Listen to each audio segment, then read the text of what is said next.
ನಮಸ್ಕಾರ ವಿದ್ಯಾರ್ಥಿಗಳೇ. ಇಂದಿನ ಈ ವಿಡಿಯೋದಲ್ಲಿ ನಾವು 10ನೇ ತರಗತಿಯಲ್ಲಿ 98% ಅಥವಾ ಅತ್ಯುತ್ತಮ ಅಂಕ ಪಡಿಬೇಕು ಅಂತಂದ್ರೆ ಈಗಿನಿಂದಲೇ ಹೇಗೆ ಆರಂಭಿಸಬೇಕು ಎಂಬುದನ್ನು ತುಂಬಾ ಸ್ಪಷ್ಟವಾಗಿ ನೋಡೋಣ. ಹೆಚ್ಚು ಅಂಕ ಪಡೆಯುವಂತ ವಿದ್ಯಾರ್ಥಿಗಳು ಸಾಮಾನ್ಯವಾಗಿ ಹೆಚ್ಚು ಸಮಯ ಓದಿದ್ದಾರೆ ಎಂಬುದಕ್ಕಿಂತ ಸರಿಯಾದ ಸಮಯದಲ್ಲಿ ಸರಿಯಾದ ವಿಷಯವನ್ನು ಸರಿಯಾದ ರೀತಿಯಲ್ಲಿ ಅಭ್ಯಾಸ ಮಾಡಿದ್ದಾರೆ ಎಂಬುದು ಅಷ್ಟೇ ಮುಖ್ಯ. ಈ ವಿಡಿಯೋ ಮುಗಿಯುವಷ್ಟರಲ್ಲಿ ನೀವು ಯಾವ ತಪ್ಪುಗಳನ್ನು ತಪ್ಪಿಸಬೇಕು, ಪ್ರತಿದಿನ ಹೇಗೆ ಓದಬೇಕು ಮತ್ತು ಪರೀಕ್ಷೆಯ ದಿನದವರೆಗೆ ಯಾವ ಕ್ರಮವನ್ನು ಅನುಸರಿಸಬೇಕು ಎಂಬುದರ ಕುರಿತು ಸ್ಪಷ್ಟತೆಯನ್ನು ನೀವು ಪಡಿತೀರಿ. ಇಲ್ಲಿ ಗಮನಿಸಿ, ನಾವು ಮೊದಲು ಮನಸ್ಥಿತಿಯನ್ನು ಸರಿಪಡಿಸ್ಕೊಳ್ಳೋಣ ಅಂತ. ಅಂದ್ರೆ ನಮಗನ್ನಿಸ್ತ 10ನೇ ತರಗತಿ ಕಷ್ಟ ಇದೆಪ್ಪ ಅಂತ ಹೇಳಿ. ಹಾಗಲ್ಲ ಅದು. ಏನಂತಂದ್ರ 10ನೇ ತರಗತಿ ಕಷ್ಟದ ತರಗತಿ ಅಲ್ಲ ಅದು. ಆದ್ರೆ ಈ ತರಗತಿಯನ್ನು ನಿರ್ಲಕ್ಷ್ಯ ಮಾಡಿದ್ರೆ ಮಾತ್ರ ಅದು ಕಷ್ಟವಾಗಿ ಕಾಣುತ್ತೆ. ಅದಕ್ಕೆ ಇನ್ನು ತುಂಬಾ ಸಮಯ ಇದೆ ಎಂದುಕೊಂಡು ಸಮಯ ಕಳೆಯುವಂತ ವಿದ್ಯಾರ್ಥಿಗಳು ಕೊನೆಯ ತಿಂಗಳಲ್ಲಿ ಒತ್ತಡಕ್ಕೆ ಒಳಗಾಗ್ತಾರೆ. ಆದ್ರೆ ಪ್ರತಿದಿನ ಸ್ವಲ್ಪ ಸ್ವಲ್ಪವಾಗಿ ಸರಿಯಾದ ವಿಷಯವನ್ನು ಓದುವಂತ ವಿದ್ಯಾರ್ಥಿಗೆ ಪರೀಕ್ಷೆ ಸಮಯದಲ್ಲಿ ಭಯ ಕಡಿಮೆ ಇರುತ್ತೆ. ಆದ್ದರಿಂದ ನಿಮ್ಮ ಗುರಿ ಏನಾದ್ರೂ 90%ಗಿಂತ ಹೆಚ್ಚು ಆಗಿತ್ತ ಅಂತಂದ್ರೆ ನಿಮ್ಮ ದಿನನಿತ್ಯದ ಅಭ್ಯಾಸವು ಆ ಗುರಿಗೆ ತಕ್ಕಂತೆ ಇರಬೇಕು. ಹಾಗಾಗಿ ನಮ್ಮ ಒಂದು ಮಾಡುವಂತ ಸಣ್ಣ ಸಣ್ಣ ತಪ್ಪುಗಳು, ಒಂದು ಮಿಸ್ಟೇಕ್ಗಳು ಏನು ಅಂತಂದ್ರೆ, ಹೆಚ್ಚು ವಿದ್ಯಾರ್ಥಿಗಳು ಇದೇ ಮಾಡೋದೇನು, ಆರಂಭದಲ್ಲೇ ಗಂಭೀರವಾಗಿ ಇರೋದಿಲ್ಲ. ಹೆಚ್ಚು ವಿದ್ಯಾರ್ಥಿಗಳು ಇದನ್ನೇ ಮಾಡ್ತಾರೆ. ಅಂದ್ರ ಆರಂಭದಲ್ಲಿ ಗಂಭೀರವಾಗಿ ಓದಲು ಆರಂಭಿಸದೆ ಇರೋದು ಏನು, ಕೆಲವರು ಜೂನ್, ಜುಲೈ, ಆಗಸ್ಟ್ ತಿಂಗಳಲ್ಲಿ ಹಗುರವಾಗಿ ತೆಗೆದುಕೊಳ್ತಾರೆ. ನಂತರ ಡಿಸೆಂಬರ್ ಅಥವಾ ಜನವರಿ ಬಂದ್ಬಿಡ್ತಾರಲ್ಲ, ಅವಾಗೆಲ್ಲ ಅಧ್ಯಾಯಗಳನ್ನು ಒಂದೇ ಬಾರಿ ಮುಗಿಸಲು ಪ್ರಯತ್ನ ಮಾಡ್ತಾರೆ. ಆಗ ಸಿಲೆಬಸ್ ದೊಡ್ಡದಾಗಿ ಕಾಣುತ್ತೆ, ಆತಂಕ ಹೆಚ್ಚಾಗತ್ತೆ ಮನಸ್ಸಿಗೆ ಮತ್ತು ತಪ್ಪುಗಳು ಹೆಚ್ಚಾಗಿ ಬಿಡ್ತಾವ. ಇದಕ್ಕೆ ಪರಿಹಾರ ತುಂಬಾ ಸರಳ. ಏನಪ್ಪಾ ಅಂತಂದ್ರೆ, ಈಗಿನಿಂದಲೇ ಪ್ರತಿದಿನ ಒಂದು ಸಣ್ಣ ಗುರಿ ನಿಗದಿಪಡಿಸ್ಕೊಳ್ಬೇಕು. ಇಂದು ಒಂದು ಉಪವಿಷಯ, ನಾಳೆ ಒಂದು ಪ್ರಶ್ನೆ ಪ್ರಕಾರ, ಆಮೇಲೆ ಒಂದು ವೀಕೆಂಡ್ ನಲ್ಲಿ ಅಂದ್ರೆ ವಾರಾಂತ್ಯ ಅಂತಂತೀವಿ ನೋಡಿ, ಅದಕ್ಕೆ ಏನಂತಂದ್ರ ಪುನರಾವರ್ತನೆ. ಈ ರೀತಿ ಏನಂತಂದ್ರೆ ನಾವು ಏನಾದ್ರು ಪ್ಲಾನ್ ಮಾಡ್ಕೊಂಡು ಹೋಗಿದ್ದೆ ಆದ್ರೆ ಕೊನೆಯ ತಿಂಗಳಲ್ಲಿ ಪರೀಕ್ಷಾ ಸಮಯದಲ್ಲಿ ನಿಮ್ಗೆ ಕೇವಲ ರಿವಿಷನ್ ಮಾತ್ರ ಉಳಿಯುತ್ತದೆ ಅಂತ ಅನ್ನೋದು ನೀವು ನೆನ್ಪಿಟ್ಕೊಳ್ಬೇಕು. ಹಾಗಾಗಿ ಇಲ್ಲಿ ಪ್ರತಿ ಅಧ್ಯಾಯಕ್ಕೆ ಮೊದಲು ಓದು ಆಗ್ಬೇಕು, ಪುನರಾವರ್ತನೆ ಬೇಕಾಗತ್ತೆ. ಸಿಲೆಬಸ್ ದೊಡ್ಡದಾಗಿ ಕಾಣಲು ಕಾರಣ ಏನ್ ಗೊತ್ತೇನೋ, ನಾವು ತಡವಾಗಿ ಆರಂಭ ಮಾಡೋದು. ಇವರು ನಾವು ತಪ್ಪಿಸ್ಬೇಕಾಗಿದೆ. ಹಾಗಾದ್ರೆ ಸರಿಯಾದ ಆರಂಭ ಹೇಗ್ ಮಾಡ್ಬೇಕು? 3 ಹಂತದ ದಿನನಿತ್ಯದ ಕ್ರಮವನ್ನು ನಾವು ಅನುಸರಿಸಬೇಕು. ಏನೇನು? ಮೊದಲನೇದಾಗಿ ಏನಪ್ಪಾ ಅಂತಂದ್ರ, ಸ್ಪಷ್ಟವಾಗಿ ಮೊದಲನೇ ಹಂತ ಏನು ಅಂತಂದ್ರೆ ಕಾನ್ಸೆಪ್ಟ್ ಅನ್ನು ಅರ್ಥ ಮಾಡ್ಕೊಳ್ಳೋದು. ಪಠ್ಯ ಪುಸ್ತಕದಲ್ಲಿ ಕೊಟ್ಟಿರುವಂತ ಕಾನ್ಸೆಪ್ಟ್ ಏನೇನಿದೆ ಅದನ್ನ ಅರ್ಥ ಮಾಡ್ಕೊಳ್ಳೋದು, ಕಾನ್ಸೆಪ್ಟ್ ತಿಳಿದುಕೊಳ್ಳೋದು. ಎರಡನೇದು ಏನು ಅಂತಂದ್ರೆ, ಟೆಕ್ಸ್ಟ್ ಬುಕ್ ನಲ್ಲಿ ಇದು ವೆರಿ ಇಂಪಾರ್ಟೆಂಟ್ ಆಗಿರುವಂತ ಹಂತ ಇದು. ಟೆಕ್ಸ್ಟ್ ಬುಕ್ ಅಥವಾ ಬೋರ್ಡ್ ಪ್ಯಾಟರ್ನ್ ಏನಿದೆ, ನಮ್ ಬ್ಲೂ ಪ್ರಿಂಟ್ ಪ್ರಕಾರ ಏನಂದ್ರೆ ಪ್ಯಾಟರ್ನ್ ಇದೆ, ಆ ಪ್ಯಾಟರ್ನ್ ಪ್ರಶ್ನೆಗಳನ್ನು ಸ್ವತಃ ಬರೀಬೇಕು. ಆಮೇಲೆ 3ನೇ ಹಂತ ಏನು ಅಂತಂದ್ರ 15 ನಿಮಿಷದ ರಿವಿಷನ್ ಮಾಡೋದು. ಏನಿದು? ಉದಾಹರಣೆಗೆ ಏನಂತಂದ್ರೆ, ಗಣಿತದಲ್ಲಿ ಒಂದು ಸೂತ್ರ ಓದಿದ್ರೆ ಸಾಕಂಗಿಲ್ಲ. ಅಲ್ಲಿ ಆ ಸೂತ್ರ ಯಾವಾಗ ಬಳಸ್ಬೇಕು, ಯಾವ ಪ್ರಶ್ನೆಯಲ್ಲಿ ಬಳಸಬೇಕು ಮತ್ತು ಸ್ಟೆಪ್ ಬೈ ಸ್ಟೆಪ್ ಉತ್ತರ ಹೇಗೆ ಬರೀಬೇಕು ಎಂಬುದನ್ನು ಅಭ್ಯಾಸ ಮಾಡ್ಬೇಕು. ಇದೇ ಒಂದು ಸರಿಯಾದ ಕ್ರಮ. ಹಾಗಾಗಿ ಈ ಒಂದು 3 ಹಂತವನ್ನು ನಾವು ಪ್ರಾರಂಭ ಮಾಡೋದು ಒಳ್ಳೆಯದು. ಈಗ ಎರಡನೇ ತಪ್ಪು ಏನು ನಾವು ಮಾಡ್ತೀವಿ, ಪಠ್ಯ ಪುಸ್ತಕವನ್ನು ಕಡೆಗಣಿಸೋದು. ಇದು ಮಾಡುವಂತ ಎರಡನೇ ದೊಡ್ಡ ತಪ್ಪು, ಪಠ್ಯ ಪುಸ್ತಕವನ್ನು ಕಡೆಗಣಿಸೋದು. ಕೆಲವರು ಯೂಟ್ಯೂಬ್ ವಿಡಿಯೋಗಳು, ಗೈಡ್ ಬುಕ್ ಅಂತ ಹೇಳಿ ಮಾಡ್ತೀವಿ ನೋಡಿ, ಆ ಗೈಡ್ ಬುಕ್ ಅನ್ನು ನೋಡ್ಕೊಳ್ಳೋದು ಮತ್ತು ಬೇರೆ ಬೇರೆ ರೀತಿಯಾದಂತ ನೋಟ್ಸ್ ಗಳನ್ನು ತುಂಬಾ ಓದ್ತಾರೆ.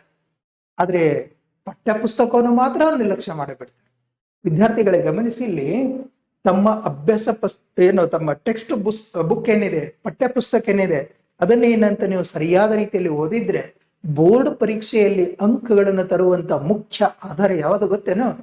ಪಠ್ಯ ಪುಸ್ತಕದಲ್ಲಿರೋ ಕಾನ್ಸೆಪ್ಟ್, ಡೆಫಿನಿಷನ್, ಅದರಲ್ಲಿರುವಂತ ಉದಾಹರಣೆಗಳು ಮತ್ತು ಅಭ್ಯಾಸದ ಪ್ರಶ್ನೆಗಳು. ಆದ್ದರಿಂದ ಮೊದಲು ನೀವು ಪಠ್ಯ ಪುಸ್ತಕವನ್ನು ಪೂರ್ತಿಯಾಗಿ ಅಭ್ಯಾಸ ಮಾಡಬೇಕು. ನಂತರ ಕ್ಲಾಸ್ ನೋಟ್ಸ್ ಓದ್ರಿ, ನಂತರ ಮಾತ್ರ ಎಕ್ಸ್ಟ್ರಾ ಪ್ರಾಕ್ಟೀಸ್ ಮಾಡಬೇಕು. ಹಾಗಾಗಿ ಈ ಒಂದು ಏನು ಅಂಶಗಳದಾವ, ಇದರಲ್ಲಿ ಯಾವುದನ್ನು ನೀವು ನಿರ್ಲಕ್ಷ್ಯ ಮಾಡಬಾರ್ದು. ಅಂದ್ರೆ ಮೊದಲನೇ ಏನ್ ಮಾಡ್ಬೇಕು, ನಾವು ಪಠ್ಯ ಪುಸ್ತಕವನ್ನು ಸರಿಯಾದ ರೀತಿಯಲ್ಲಿ ಅಭ್ಯಾಸ ಮಾಡ್ಬೇಕು. ಪಠ್ಯಪುಸ್ತಕ ಓದುವಂತ 4 ಹಂತಗಳು ಮಾಡಿದ್ದೀನಿ. ಪಠ್ಯಪುಸ್ತಕ ಓದುವಂತ 4 ಸ್ಟೆಪ್ ವಿಧಾನ.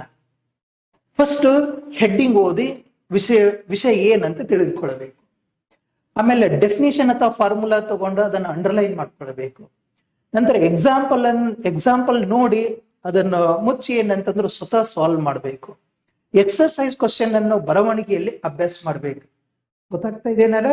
ಏನ್ ಮಾಡ್ಬೇಕು ನಾವು? 4 ಹಂತದ ಏನು ಈ ಕ್ರಮವನ್ನು ಅನುಸರಿಸಿದ್ದೆ ಆದ್ರೆ ಪಠ್ಯಪುಸ್ತಕ ಓದುವಂತ 4 ಸ್ಟೆಪ್ಗಳಿವೆ. ಮೊದಲು ಹೆಡ್ಡಿಂಗ್ ಮತ್ತು ಸಬ್ ಹೆಡ್ಡಿಂಗ್ ಓದಿ ವಿಷಯ ಏನಿದೆ, ವಿಷಯದಲ್ಲಿರುವಂತ ಅಂಶಗಳೇನಂತ ತಿಳ್ಕೊಳ್ತೀವಿ. ನಂತರ ಮುಖ್ಯವಾದಂತ ಡೆಫಿನೇಷನ್, ಫಾರ್ಮುಲಾ, ಆಮೇಲೆ ಕೀ ಪಾಯಿಂಟ್ಸ್ ಅಂತ ಇರ್ತಾವಲ್ಲ ಅವನ್ನ ಅಂಡರ್ಲೈನ್ ಮಾಡ್ಕೊಳ್ತೀವಿ. ಉದಾಹರಣೆ ಏನು ನಾವು ಬರ್ಕೊಂಡಿರ್ತೀವಿ, ಉದಾಹರಣೆ ನೋಡಿ ನಂತರ ಪುಸ್ತಕನ ಮುಚ್ಚಬೇಕು. ಅದೇ ಪ್ರಶ್ನೆಯನ್ನು ಸ್ವತಃ ಸಾಲ್ವ್ ಮಾಡಬೇಕು. ಕೊನೆಯಲ್ಲಿ ಎಕ್ಸರ್ಸೈಸ್ ಕ್ವಶನ್ ಅನ್ನು ಬರೆಯುವಂತ ಮೂಲಕ ಅಭ್ಯಾಸ ಮಾಡಬೇಕು. ಬರವಣಿಗೆ ಆಗ್ಬೇಕು. ಇನ್ನು ಕೇವಲ ಓದಿದರೆ ನಮ್ಗೆ ಗೊತ್ತು ಅಂತ ಅನಿಸಿಬಿಡುತ್ತೆ. ಆದ್ರೆ ಬರೆದಾಗ ಮಾತ್ರ ನಿಜವಾದ ತಿಳುವಳಿಕೆ ಗೊತ್ತಾಗತ್ತ. ಈ ಅಂಶವನ್ನು ತಿಳ್ಕೊಳ್ಳೋದು. ಇನ್ನು ನಾವು ಮಾಡುವಂತ 3ನೇ ಸಾಮಾನ್ಯ ತಪ್ಪು ಏನು? ಕೇವಲ ಓದೋದು, ಬರೆಯದೇ ಇರೋದು. ಇದು ಮಾಡುವಂತ ಸಾಮಾನ್ಯ ತಪ್ಪು. ಇದು ಬಹಳ ದೊಡ್ಡ ತಪ್ಪು ಇದು. ಆಮೇಲೆ ಬಹಳ ವಿದ್ಯಾರ್ಥಿಗಳು ಇದನ್ನೇ ಮಾಡ್ತಾರೆ. ವಿದ್ಯಾರ್ಥಿಗಳು ಏನ್ ಮಾಡ್ತಾರೆ? ಸಾಮಾನ್ಯವಾಗಿ ನನಗೆ ವಿಷಯ ಗೊತ್ತಿದೆ ಅಂತ ಹೇಳಿಬಿಡ್ತಾರೆ. ಆದ್ರೆ ಪರೀಕ್ಷೆಯಲ್ಲಿ ಉತ್ತರ ಬರೆಯುವಾಗ ಪಾಯಿಂಟ್ಸ್ ಮರೆತು ಹೋಗ್ತಾವ ಅಥವಾ ಸಮಯ ಸಾಕಾಗಿಲ್ಲ. ಕಾರಣ ಅವರು ಓದಿದ್ದಾರೆ ಆದ್ರೆ ಬರ್ದಿಲ್ಲ. ಪರೀಕ್ಷೆಯಲ್ಲಿ ಅಂಕಗಳು ಬಾಯಿಂದ ಹೇಳೋದ್ರಿಂದ ಬರೋದಿಲ್ಲಪ್ಪ. ಏನೋ ಉತ್ತರ ಪತ್ರಿಕೆಯಲ್ಲಿ ಸ್ಪಷ್ಟವಾಗಿ ಬರೆಯೋದ್ರಿಂದ ಏನಂತ ನಮಗೆ ಅಂಕ ಸಿಗ್ತಾವ. ಆದ್ದರಿಂದ ಪ್ರತಿದಿನ ಕನಿಷ್ಠ 30ರಿಂದ 40 ನಿಮಿಷ ಬರವಣಿಗೆ ಅಭ್ಯಾಸ ಮಾಡ್ಬೇಕು ನಾವು. ಇದು ವೆರಿ ಇಂಪಾರ್ಟೆಂಟ್. ಇದರಲ್ಲಿ ಟೈಮ್ ಮ್ಯಾನೇಜ್ಮೆಂಟ್ ಬರುತ್ತೆ, ರೈಟಿಂಗ್ ಸ್ಕಿಲ್, ರೈಟಿಂಗ್ ಮೆಮೊರಿ ಆಗತ್ತೆ, ರೀಡಿಂಗ್ ಮೆಮೊರಿ ಸಿಗುತ್ತೆ. ಓಕೆನಾ? ರೀಡಿಂಗ್ ಮೆಮೊರಿ ಬೇರೆ, ರೈಟಿಂಗ್ ಮೆಮೊರಿ ಬೇರೆ. ಇದನ್ನು ಗಮನಿಸ್ಬೇಕು ನಾವು. ಇನ್ನು ಗಮನಿಸ್ಬೇಕು, ನೆನಪಿನಿಂದ ಬರೆಯುವುದು ಮತ್ತು ಸಮಯ ಮಿತಿಯಲ್ಲಿ ಅಭ್ಯಾಸ ಮಾಡೋದು ವೆರಿ ಇಂಪಾರ್ಟೆಂಟ್. ಇದು ನೆನಪಿನಿಂದ ಬರೆಯುವುದು, ಆಮೇಲೆ ಸಮಯ ಮಿತಿಯಲ್ಲಿ ನಾವು ಅಭ್ಯಾಸ ಮಾಡೋದು. ಇದು ಹೇಗೆ? ಇಷ್ಟು ಪಾಯಿಂಟ್ ನಾನು 3 ಪಾಯಿಂಟ್ ಮಾಡಿದ್ದೀನಿ, ಇಲ್ಲಿ ಗಮನಿಸ್ಬೇಕು. ಮೊದಲನೇದಾಗಿ ಬರವಣಿಗೆ ಅಭ್ಯಾಸವನ್ನು ಆಕ್ಟಿವ್ ರೀಕಾಲ್ ಜೊತೆಗೆ ಸೇರಿಸ್ಕೊಳ್ಬೇಕು. ಅಂದ್ರ ಪುಸ್ತಕ ಮುಚ್ಚಿ ಪ್ರಶ್ನೆಯನ್ನು ನೋಡಿ ನಿಮ್ಮ ನೆನಪಿನಿಂದ ಉತ್ತರ ಬರೆಯಲು ಪ್ರಯತ್ನಿಸಿ. ನಂತರ ಟೆಕ್ಸ್ಟ್ ಬುಕ್ ಅಥವಾ ನೋಟ್ಸ್ ಜೊತೆ ಹೋಲಿಕೆ ಮಾಡಿ. ಗಣಿತದಲ್ಲಿ ಪ್ರತಿಯೊಂದು ಸ್ಟೆಪ್ ಸ್ಪಷ್ಟವಾಗಿರಬೇಕು. ವಿಜ್ಞಾನ ಮತ್ತು ಸಮಾಜ ವಿಜ್ಞಾನದಲ್ಲಿ ಉತ್ತರದ ಆರಂಭ ಮುಖ್ಯ, ಪಾಯಿಂಟ್ಸ್ ಮತ್ತು ಕೊನೆಯ ವಾಕ್ಯ ಕ್ರಮಬದ್ಧವಾಗಿರಬೇಕು. ಆಮೇಲೆ ವಾರಕ್ಕೊಮ್ಮೆ ಸಮಯ ನಿಗದಿ ಮಾಡಿಕೊಂಡು ಒಂದು ಸಣ್ಣ ಟೆಸ್ಟ್ ಬರೀಬೇಕು ನೀವು. ಇದು ನಿಮ್ಗೆ ವೇಗ ಮತ್ತು ನಿಖರತೆಯನ್ನು ಹೆಚ್ಚು ಮಾಡಿ ಕೊಡುತ್ತೆ. ಈ ಪಾಯಿಂಟ್ ಅನ್ನು ನೀವು ಗಮನಿಸಬೇಕು. ಇನ್ನು 4ನೇ ತಪ್ಪು ಮಾಡೋದೇನು ನಾವು ಅಂತಂದ್ರೆ ಯೋಜನೆ ಇಲ್ಲದೆ ಓದೋದು. ಇದು ನಾವು ಮಾಡುವಂತ ಒಂದು ತಪ್ಪು. ಇದರಲ್ಲಿ ಕೆಲವರು ಆ ದಿನ ಮನಸ್ಸಿಗೆ ಬಂದ ವಿಷಯ ಓದಿ ಬಿಡುತ್ತಾರೆ. ಇದರಿಂದ ಕೆಲವು ವಿಷಯಗಳು ಹೆಚ್ಚೆಚ್ಚು ಓದ್ತಾರೆ, ಅಂದ್ರೆ ರಿಪೀಟ್ ಓದ್ಲಾಗುತ್ತೆ. ಆದ್ರೆ ಯಾವ ವೀಕ್ ಸಬ್ಜೆಕ್ಟ್ ನಲ್ಲಿ ಬಾಕಿ ಉಳಿತಾವ. ಸರಿಯಾದ ಯೋಜನೆ ಅಂದ್ರೆ ಪ್ರತಿದಿನದ ಗುರಿ. ನಾವು ಸರಿಯಾದ ಯೋಜನೆಯನ್ನು ಏನ್ ಮಾಡ್ಕೊಳ್ಬೇಕು ಅಂತಂದ್ರೆ ಪ್ರತಿದಿನದ ಒಂದು ಸಣ್ಣ ಗುರಿ, ಒಂದು ಟಾರ್ಗೆಟ್ ಮಾಡ್ಕೊಳ್ಬೇಕು. ಆಮೇಲೆ ಪ್ರತಿದಿನದ ಗುರಿ ನಿಗದಿ ಮಾಡ್ಕೊಳ್ತೀವಿ, ಅದರ ಜೊತೆಗೆ ವಾರದ ಗುರಿಯನ್ನು ನಿಗದಿ ಮಾಡ್ಕೊಳ್ಳೋದು, ನಂತರ ತಿಂಗಳ ಗುರಿಯನ್ನು ನಿಗದಿ ಮಾಡ್ಕೊಳ್ಬೇಕು. ನಿಮ್ಮ ವೀಕ್ ಸಬ್ಜೆಕ್ಟ್ ಏನದ ನೋಡಿ, ಎದರಲ್ಲಿ ನೀವು ಕಡಿಮೆ ಅಂಕವನ್ನು ತೆಗೆದುಕೊಳ್ತೀರಿ ನೋಡಿ, ಆ ವೀಕ್ ಸಬ್ಜೆಕ್ಟ್ಗೆ ಹೆಚ್ಚು ಸಮಯ ಕೊಡಬೇಕು. ನಿಮ್ಗೆ ಸುಲಭವಾದಂತ ವಿಷಯವನ್ನು ಸಂಪೂರ್ಣವಾಗಿ ಬಿಡ್ರಿ ಅಂತಂದಿಲ್ಲ ನಾನು. ಆದ್ರೆ ನಿಮ್ಮ ವೀಕ್ ಭಾಗವನ್ನು ಬಲಪಡಿಸುವುದು ಆದ್ಯತೆ ನೀಡಬೇಕು ಅನ್ನೋದಕ್ಕೆ ವೆರಿ ಇಂಪಾರ್ಟೆಂಟ್ ಆಗಿರುವಂತ ಟೈಮ್ ಇದು. ಇನ್ನು ಸರಳ ದಿನನಿತ್ಯದ ಅಧ್ಯಯನ ಯೋಜನೆ ಹೇಗಿರ್ಬೇಕು ಅನ್ನೋದು ನಾವು ನೋಡ್ಬೇಕು. ಒಂದು ಸರಳ ಡೈಲಿ ಸ್ಟಡಿ ಪ್ಲಾನ್ ಹೇಗಿರ್ಬೇಕು ಅನ್ನೋದನ್ನ ನೋಡಿದೀವಿ ಅಂತಂದ್ರೆ ಈ ರೀತಿಯಲ್ಲಿ ನಾನು ಪಟ್ಟಿ ಮಾಡಿದ್ದೀನಿ, ಅದನ್ನ ಸ್ಟೆಪ್ ಬೈ ಸ್ಟೆಪ್ ಬರೆದಿದ್ದೀನಿ. ಬೆಳಿಗ್ಗೆ 30 ನಿಮಿಷ ಹಿಂದಿನ ದಿನ ಓದಿದ ವಿಷಯವನ್ನು ರಿವಿಷನ್ ಮಾಡ್ಕೊಳ್ಬೇಕು. ಸಂಜೆ 2 ಗಂಟೆ ಮುಖ್ಯ ಅಧ್ಯಯನಕ್ಕೆ ಇಡಬೇಕು. ಇದರಲ್ಲಿ ಒಂದು ಸಬ್ಜೆಕ್ಟ್ ಕಾನ್ಸೆಪ್ಟ್ ಇರಬೇಕು, ಒಂದು ಸಬ್ಜೆಕ್ಟ್ ಪ್ರಾಬ್ಲಮ್ ಪ್ರಾಕ್ಟೀಸ್ ಇರಬೇಕು. ರಾತ್ರಿ ಮಲಗುವ ಮೊದಲು 20 ನಿಮಿಷ ಫಾರ್ಮುಲಾ, ಡೆಫಿನಿಷನ್ ಅಥವಾ ಕೀ ಪಾಯಿಂಟ್ಸ್ ಅನ್ನು ನಾವು ರೀಕಾಲ್ ಮಾಡ್ಕೊಳ್ಬೇಕು. ಈ ಕ್ರಮವನ್ನು ಪ್ರತಿದಿನ ಮಾಡಿದ್ರೆ ವರ್ಷಾಂತದಲ್ಲಿ ನಾವು ಪರೀಕ್ಷೆ ಸಮಯ ಬಂದಾಗ ಅನೇಕ ಬಾರಿ ರಿವಿಷನ್ ಮಾಡಿದಂತಾಗಿ ಬಿಡುತ್ತೆ. ಬರೀ ಪರೀಕ್ಷೆ ಸಮಯದಲ್ಲಿ ರಿವಿಷನ್ ಮಾಡೋದಲ್ಲ, ಈ ಒಂದು ಪ್ಲಾನ್ ಮಾಡಿದೀವಿ ಅಂತಂದ್ರೆ ನಾವು ಒಂದು ಬಾರಿ ಅಲ್ಲ, ನಮ್ಮ ಪರೀಕ್ಷೆ ಬರೆಯೋದ್ರಲ್ಲಿ, ಪರೀಕ್ಷೆಗೆ ಸಮೀಪ ಬರೋದ್ರಲ್ಲಿ ಅನೇಕ ಬಾರಿ ನಾವು ಏನಂತ ರಿವಿಷನ್ ಮಾಡಿದಂಗ ಆಗಿರುತ್ತೆ. ಇನ್ನು ನಾವು ಗಮನಿಸಬೇಕಾಗಿರುವಂತ ಪ್ರಮುಖವಾದಂತ ನಾವು ಮಾಡುವಂತ 5ನೇ ತಪ್ಪು ಏನು ಅಂತಂದ್ರೆ ಪರೀಕ್ಷಾ ವಿಶ್ಲೇಷಣೆ ಮಾಡದೇ ಇರೋದು. ಸೊ ಓದೋದು ಇದು ದೊಡ್ಡ ತಪ್ಪು. ಇದು 5ನೇ ಒಂದು ದೊಡ್ಡ ತಪ್ಪು ಏನ್ ಗೊತ್ತೇನೋ, ಟೆಸ್ಟ್ ಬರೆಯೋದು, ಅಂಕ ನೋಡಿದ ನಂತರವೂ ಅದನ್ನು ಮರೆತು ಬಿಡೋದು. ನಿಜವಾದ ಇಂಪ್ರೂವ್ಮೆಂಟ್ ಏನ್ ಗೊತ್ತಾ, ಟೆಸ್ಟ್ ಅನಲೈಸ್ ಮಾಡಬೇಕು. ಆ ಟೆಸ್ಟ್ ಅನಲೈಸ್ ನಿಂದ ಬರುತ್ತದೆ ಅನ್ನೋದು ನೀವು ಗಮನಿಸಬೇಕು. ಒಂದು ಟೆಸ್ಟ್ ಮುಗಿದ ನಂತರ ನೀವು ತಪ್ಪಾದ ಪ್ರಶ್ನೆಗಳನ್ನು 3 ಭಾಗಗಳಲ್ಲಿ ಹಾಕಬೇಕು. ಒಂದು, ಕಾನ್ಸೆಪ್ಟ್ ಗೊತ್ತಿರ್ಲಿಲ್ಲವೇ, ಫಾರ್ಮುಲಾ ನೆನಪಿಗೆ ಬರ್ಲಿಲ್ಲವೇ, ಅಥವಾ ಕೇರ್ಲೆಸ್ ಮಿಸ್ಟೇಕ್ ಆಗಿದೆಯೇ? ಈ 3 ಕಾರಣಗಳನ್ನು ಅರಿತುಕೊಂಡ್ರೆ ಮುಂದಿನ ಟೆಸ್ಟ್ ನಲ್ಲಿ ಅದೇ ತಪ್ಪು ಪುನಃ ಆಗೋದಿಲ್ಲ. ಇದಕ್ಕಾಗಿ ಎರರ್ ನೋಟ್ ಬುಕ್ ಅನ್ನೋದು ಇಡಬೇಕು. ವೆರಿ ಇಂಪಾರ್ಟೆಂಟ್ ಪಾಯಿಂಟ್ ಗಮನಿಸಿದರೆ, ಒಂದು ಎರರ್ ನೋಟ್ ಬುಕ್ ನೀವು ಇಡ್ಲೇಬೇಕಾಗತ್ತೆ. ಇದರಲ್ಲಿ ಇನ್ನೊಂದು ಅಂಶ ಗಮನಿಸಿ, ತಪ್ಪುಗಳ ಪುಸ್ತಕ ಹೇಗೆ ಮಾಡೋದು, ಒಂದು ಎರರ್ ನೋಟ್ ಬುಕ್ ಅನ್ನು ಹೆಂಗೆ ಮಾಡಬೇಕಪ್ಪ ಅನ್ನೋದು ಇಲ್ಲಿ ಇಂಪಾರ್ಟೆಂಟ್. ಎರರ್ ನೋಟ್ ಬುಕ್ ತುಂಬಾ ಸರಳ ಅದ. ಮೊದಲಿಗೆ ಕ್ವಶನ್ ನಂಬರ್ ಮತ್ತು ಟಾಪಿಕ್ ಬರಿಬೇಕು. ನಂತರ ನನ್ನ ತಪ್ಪಿನ ಕಾರಣ ಅಂತ ಹೆಡ್ಡಿಂಗ್ ಹಾಕಬೇಕು. ಗೊತ್ತಾಗ್ತಾ ಇದೆನಾ?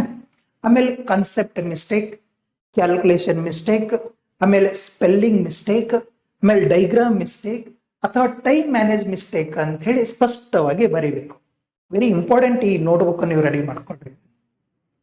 ಆಮೇಲೆ ನಂತರ ಸರಿಯಾದ ಸೊಲ್ಯೂಷನ್ ಅಥವಾ ಸರಿಯಾದ ಪಾಯಿಂಟ್ ಅನ್ನು ಬರೀಬೇಕು. ಪ್ರತಿ ಭಾನುವಾರ ಈ ನೋಟ್ಬುಕ್ ಅನ್ನು 30 ನಿಮಿಷ ಓದ್ರಿ. 30 ನಿಮಿಷ ಓದಿದ್ದೆ ಆದ್ರೆ ನಿಮ್ಮ ಮಾರ್ಕ್ಸ್ ನಿಧಾನವಾಗಿ ಇರುವುದನ್ನು ನೀವು ಗಮನಿಸ್ತೀರಿ. ಈ ಪಾಯಿಂಟ್ ಅನ್ನು ನೀವು ಗಮನಿಸ್ಬೇಕು. ವೆರಿ ಇಂಪಾರ್ಟೆಂಟ್ ಇದು ಎರರ್ ನೋಟ್ ಬುಕ್ ಅನ್ನೋದು. ಈ ರೀತಿಯಲ್ಲಿ ರೆಡಿ ಮಾಡ್ಕೊಳ್ಬೇಕು.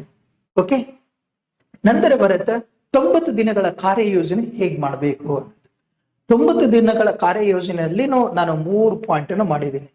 ಫಸ್ಟ್ 1ರಿಂದ 30 ದಿನ, 31ರಿಂದ 60 ದಿನ, 61ರಿಂದ 90 ದಿನ ಅಂತ 3 ಪಾಯಿಂಟ್ ಮಾಡಿದ್ದೀನಿ. ಇಲ್ಲಿ ಮೊದಲ 30 ದಿನಗಳಲ್ಲಿ ನಾವೇನ್ ಮಾಡಬೇಕು ಅಂತಂದ್ರೆ ಕಾನ್ಸೆಪ್ಟ್ ಮತ್ತು ಟೆಕ್ಸ್ಟ್ ಬುಕ್ ಕಂಪ್ಲೀಷನ್ ಮೇಲೆ ಗಮನ ಕೊಡಬೇಕು. 30 ದಿವಸದಲ್ಲಿ ಫಸ್ಟ್ 30 ಡೇಸ್ ಇದೇ ಪಾಯಿಂಟ್ ಅನ್ನು ನಾವು ಗಮನಿಸ್ಬೇಕಿಲ್ಲಿ. ಏನು, ಪಠ್ಯ ಪುಸ್ತಕದಲ್ಲಿರುವಂತ ಕಾನ್ಸೆಪ್ಟ್ಗಳು ಮತ್ತು ಟೆಕ್ಸ್ಟ್ ಬುಕ್ ಕಂಪ್ಲೀಟ್ ಆಗಿ ಮುಗಿಸುವಂತೆ ನೋಡ್ಬೇಕು. ಆಮೇಲೆ ಪ್ರತಿಯೊಂದು ಚಾಪ್ಟರ್ ನ ಬೇಸಿಕ್ ಕ್ವಶನ್ ಗಳನ್ನು ಮುಗಿಸ್ಬೇಕು. ವೆರಿ ಇಂಪಾರ್ಟೆಂಟ್ ಗಮನಿಸಿದೆ. ಇದು ಫಸ್ಟ್ 30 ಡೇಸ್ ನಲ್ಲಿ ಆಯ್ತು. ಇನ್ನು 31ರಿಂದ 60 ದಿನಕ್ಕೆ ಏನ್ ಮಾಡ್ಬೇಕು ನಾವು, ಇದರಲ್ಲಿ ಬರೋದು ಮುಂದಿನ 30 ದಿನಗಳಲ್ಲಿ ರಿವಿಷನ್ ಮತ್ತು ಚಾಪ್ಟರ್ ಟೆಸ್ಟ್ ಆರಂಭಿಸ್ಬೇಕು. ಕೊನೆ 30 ದಿನಗಳಲ್ಲಿ ನಾವು ಮಾಡೋದು, ಕೊನೆ 30 ದಿನಗಳಲ್ಲಿ ಶಾಂಪಲ್ ಪೇಪರ್ಸ್, ಆಮೇಲೆ ಹಿಂದಿನ ವರ್ಷದ ಕ್ವಶನ್ ಪೇಪರ್ಗಳು ಮತ್ತು ನಮ್ಮ ದುರ್ಬಲ ವಿಷಯಗಳು, ವೀಕ್ ಏರಿಯಾ ಏನಿದೆ ಅದನ್ನು ಕರೆಕ್ಷನ್ ಮಾಡ್ಕೊಳ್ಬೇಕು. ಈ 3 ಹಂತಗಳು ಸ್ಪಷ್ಟವಾಗಿದ್ದೆ ಆದ್ರೆ ನಿಮ್ಮ ಪ್ರಿಪ್ರೇಷನ್ ಡೈರೆಕ್ಷನ್ ತಪ್ಪೋದಿಲ್ಲ. ನೀವು ಆರಾಮವಾಗಿ ಔಟ್ ಏನಂತಂದ್ರೆ ಅಂಕಗಳನ್ನು ಪಡ್ಕೊಳ್ಬಹುದು. ಇನ್ನು ವಿಷಯವಾರ ಅಧ್ಯಯನ ತಂತ್ರ ಹೇಗ್ ಮಾಡ್ಬೇಕು. ವಿಷಯವಾರ ಅಧ್ಯಯನ ತಂತ್ರದಲ್ಲಿ ನಾನು ಇಲ್ಲಿ ಗಣಿತ, ವಿಜ್ಞಾನ, ಸಮಾಜ ವಿಜ್ಞಾನಕ್ಕೆ ಸಂಬಂಧಪಟ್ಟಿರುವಂತ ಓಡಿದ್ರೆ ನಂತರ ಇದಕ್ಕೆ ನಮ್ಮ ಭಾಷೆಗೆ ಸಂಬಂಧಪಟ್ಟಿರುವಂತ ಅಂಶ ಹೇಳೋಣ. ಫಸ್ಟ್ ಇದರಲ್ಲಿ ಗಣಿತಕ್ಕೆ ಸಂಬಂಧಪಟ್ಟಿರುವಂತೆ ನಾವು ನೋಡ್ಬೇಕು ಅಂದ್ರೆ ವಿಷಯವಾರ ಸ್ಟ್ರಾಟಜಿ ಬೇರೆ ಬೇರೆ ಆಗಿರ್ಬೇಕು. ಗಣಿತಕ್ಕೆ ಸ್ಟ್ರಾಟಜಿ ಬೇರೆ ಇರುತ್ತೆ, ವಿಜ್ಞಾನಕ್ಕೆ ಬೇರೆ ಇರುತ್ತೆ, ಸಮಾಜ ವಿಜ್ಞಾನಕ್ಕೆ ಬೇರೆ ಇರುತ್ತೆ, ಭಾಷೆಗಳಿಗೆ ಬೇರೆ ಇರುತ್ತೆ. ಇಲ್ಲಿ ಗಣಿತದಲ್ಲಿ ಫಾರ್ಮುಲಾ ಗೊತ್ತಿರುವುದಷ್ಟೇ ಅಲ್ಲ, ಸ್ಟೆಪ್ಗಳನ್ನು ಸರಿಯಾಗಿ ಬರೀಲಿಕ್ಕೆ ಬರಬೇಕು. ವಿಜ್ಞಾನದಲ್ಲಿ ಡೈಗ್ರಾಮ್ಸ್, ಡೆಫಿನಿಷನ್ ಮತ್ತು ಕೆಲವು ಕಾರಣ ಕೊಡುವಂತ ಕಾರಣ ಫಲಿತಾಂಶದ ಉತ್ತರಗಳು ಅತಿ ಮುಖ್ಯವಾಗಿರ್ತಾವೆ. ಇನ್ನು ಸಮಾಜ ವಿಜ್ಞಾನದಲ್ಲಿ ಹೆಡ್ಡಿಂಗ್ಸ್, ಆಮೇಲೆ ಕೀವರ್ಡ್ಸ್ ಮತ್ತು ಮ್ಯಾಪ್ ಪ್ರಾಕ್ಟೀಸ್ ಮಾಡಬೇಕು. ಈ ಅಂಶಗಳನ್ನು ನೀವು ಗಮನಿಸಬೇಕು. ಇನ್ನು ಭಾಷೆಗಳಲ್ಲಿ ಹೇಳಬೇಕು ಅಂತಂದ್ರೆ ಲ್ಯಾಂಗ್ವೇಜ್ ನಲ್ಲಿ ಹೇಳಬೇಕು ಅಂದ್ರೆ letter writing, essay writing, grammar ಮತ್ತು ರೀಡಿಂಗ್ ಕಂಪ್ರಿಹೆನ್ಷನ್ ಅಂತ ಬರುತ್ತಲ್ಲ, ಇವನ್ನ ಅಭ್ಯಾಸ ಮಾಡಬೇಕು. ಎಲ್ಲ ಸಬ್ಜೆಕ್ಟ್ಗೆ ಒಂದೇ ವಿಧಾನ ಬಳಸಿದ್ರೆ ಅದಕ್ಕೆ ಸಾಕಾಗಿಲ್ಲ, ಅವುಗಳಿಗೆ ಸ್ಟ್ರಾಟಜಿ ಬೇರೆ ಬೇರೆ ಆಗಿರುತ್ತೆ. ಈ ಅಂಶವನ್ನು ನೀವು ಗಮನಿಸಬೇಕು. ಇನ್ನು ವೆರಿ ಇಂಪಾರ್ಟೆಂಟ್ ಇದರಲ್ಲಿ ಗಮನಿಸಿದ್ರೆ ನಮ್ಮ ಗಮನದ ಚಂಚಲತೆ ನಿಯಂತ್ರಣದಲ್ಲಿಡಬೇಕು. ಸ್ಟಡಿ ಟೈಮ್ ನಲ್ಲಿ ಮೊಬೈಲ್ ದೂರ ಇಡೋದು, 45 ನಿಮಿಷ ಫೋಕಸ್ ಮತ್ತು 10 ನಿಮಿಷ ಬ್ರೇಕ್ ತೆಗೆದುಕೊಳ್ಳೋದು. ಯಾಕಂತಂದ್ರೆ ನಮ್ಗೆ ಒಂದು ದೊಡ್ಡ ಸವಾಲು, ವಿದ್ಯಾರ್ಥಿಗಳಿಗೆ ಒಂದು ದೊಡ್ಡ ಸವಾಲು ಅಂತಂದ್ರೆ ನಮಗ ಡಿಸ್ಟ್ರಾಕ್ಷನ್. ಅದರಲ್ಲಿ ಮೊಬೈಲ್ ಹಿಡಿದ್ಬಿಟ್ಟಿವಿ ಅಂತಂದ್ರೆ ಒಂದಾದ್ಮೇಲೆ ಒಂದು ಶಾರ್ಟ್ಸ್, ವಿಡಿಯೋ, ಸೋಷಿಯಲ್ ಮೀಡಿಯಾ ಇವೆಲ್ಲವನ್ನು ನೋಡ್ಕೊಂತ ಹೋಗ್ತೀವಿ. ನಮ್ಮ ಅಭ್ಯಾಸ ಹೋಗೇ ಬಿಡುತ್ತೆ. ನಮ್ಮ ಸಂಪೂರ್ಣ ಮನಸ್ಸಿನ ನಂತರ ಡಿಸ್ಟ್ರಾಕ್ಷನ್ ಆಗಿರುತ್ತೆ. ಹಾಗಾಗಿ ನಮಗೇನಂತಂದ್ರೆ ಈ ಮೊಬೈಲ್, ಶಾರ್ಟ್ಸ್, ವಿಡಿಯೋ ಮತ್ತು ಸೋಷಿಯಲ್ ಮೀಡಿಯಾ ಸಮಯವನ್ನು ಗಮನಿಸಿ ತೆಗೆದುಕೊಂಡು ಹೋಗ್ತಾವ. ಸ್ಟಡಿ ಟೈಮ್ ನಲ್ಲಿ ಮೊಬೈಲ್ ಬೇರೆ ಕೊಠಡಿಯಲ್ಲಿ ಇಟ್ಬಿಡ್ಬೇಕು ಅಥವಾ ಏರ್ಪ್ಲೇನ್ ಮೋಡ್ ನಲ್ಲಿ ಇಡಿಯೋದು. 45 ನಿಮಿಷ ಫೋಕಸ್ ಮಾಡಿ ನಂತರ 10 ನಿಮಿಷ ಬ್ರೇಕ್ ತೆಗೆದುಕೊಳ್ಳಿ. ಸೋಷಿಯಲ್ ಮೀಡಿಯಾವನ್ನು ರಿವಾರ್ಡ್ ಆಗಿ ಬಳಸಬೇಕು, ಆದ್ರೆ ಅದು ಡೈಲಿ ಹ್ಯಾಬಿಟ್ ಆಗಬಾರ್ದು. ನಿಮ್ಮ ಸಮಯವನ್ನು ನೀವು ಕಂಟ್ರೋಲ್ ಮಾಡಬೇಕು. ಮೊಬೈಲ್ ನಿಮ್ಮನ್ನು ಕಂಟ್ರೋಲ್ ಮಾಡಬಾರ್ದು ಅನ್ನೋದನ್ನು ನೀವು ಗಮನಿಸ್ಬೇಕಿದ್ರಲ್ಲಿ. ಇನ್ನು 98%ಗೆ ಅಂತಿಮ ಸೂತ್ರ ಏನು ಅನ್ನೋದಕ್ಕೆ ಇಲ್ಲಿ ಗಮನಿಸ್ಬೇಕಿದ್ರಲ್ಲಿ ಕೊನೆಯಲ್ಲಿ 98%ಗೆ ಫೈನಲ್ ಫಾರ್ಮುಲಾ ನೆನ್ಪಿಡ್ಬೇಕು. ಏನು? Consistency is more powerful than last minute pressure ಅಂತ ಹೇಳಿ. ಟೆಕ್ಸ್ಟ್ ಬುಕ್ ಓದಿ, ಬರೆಯಿರಿ, ಟೆಸ್ಟ್ ಬರೀರಿ ಮತ್ತು ಅನಲೈಸ್ ಮಾಡಿ. ಪ್ರತಿದಿನ ಒಂದೇ ಒಂದು ಸಣ್ಣ ಇಂಪ್ರೂವ್ಮೆಂಟ್ ಮಾಡಿದರೂ 100 ದಿನಗಳ ನಂತರ ಅದು ದೊಡ್ಡ ಬದಲಾವಣೆ ಆಗುತ್ತೆ. ಹಾಗಾಗಿ ಇಂದು ನೀವು ತೆಗೆದುಕೊಳ್ಳುವಂತ ನಿರ್ಧಾರವೇ ನಿಮ್ಮ ಫಲಿತಾಂಶವನ್ನು ರೂಪಿಸಿಕೊಡುತ್ತೆ. ಆದ್ದರಿಂದ ಇಂದಿನಿಂದಲೇ ಆರಂಭಿಸಿ. ನಿಮ್ಮ ಗುರಿ ದೊಡ್ಡದು, ಆದರೆ ನಿಮ್ಮ ಡೈಲಿ ಆಕ್ಷನ್ ಅದಕ್ಕಿಂತ ದೊಡ್ಡದಾಗಿರಬೇಕು. ಧನ್ಯವಾದಗಳು. ಮುಂದಿನ ವಿಡಿಯೋದಲ್ಲಿ ಭೇಟಿಯಾಗೋಣ. ಎಲ್ಲರಿಗೂ ನಮಸ್ಕಾರ.